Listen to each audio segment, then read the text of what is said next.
மதுரை பாண்டி கோவில் அருகே ஜூன் 22 அன்று நடைபெறவுள்ள முருக பக்தர்கள் மாநாட்டை முன்னிட்டு மக்களின் மகிழ்ச்சிக்காக அறுபடை வீடுகளின் கண்காட்சி துவக்கப்பட்டது. துவக்க நிகழ்வில் காடேஸ்வரா சுப்பிரமணியம், புதுச்சேரி உள்துறை அமைச்சர் நமச்சிவாயம் உள்ளிட்டோர் பங்கேற்றனர். முருகனின் அறுபடை கோவில்களின் மூலஸ்தானமும் முகப்புடனும் அமைக்கப்பட்டுள்ள காட்சி அரங்கில் அந்தந்த கோவில்களில் வைத்து வழிபட்ட வேல் பிரார்த்தனைக்கு வைக்கப்பட்டது.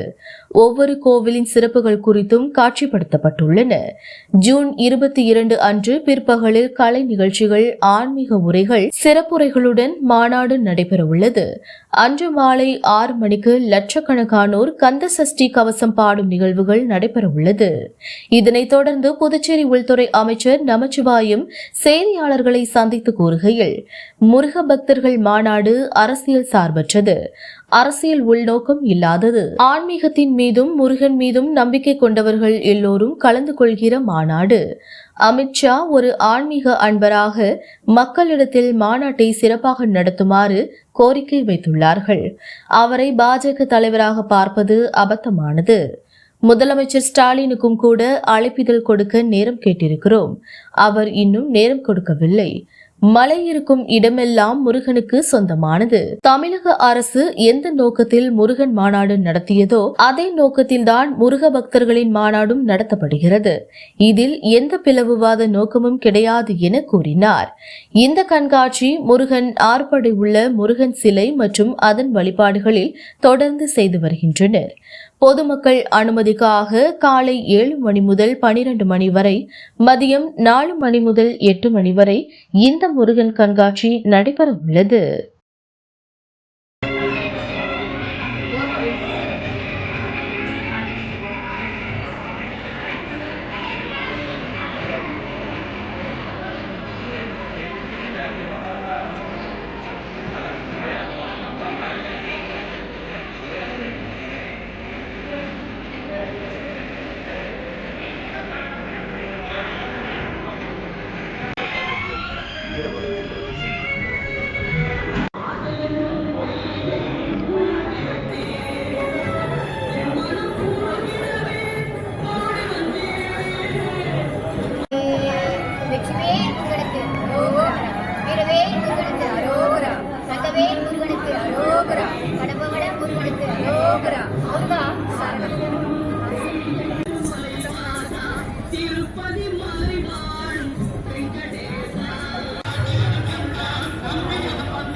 Kemudian kalau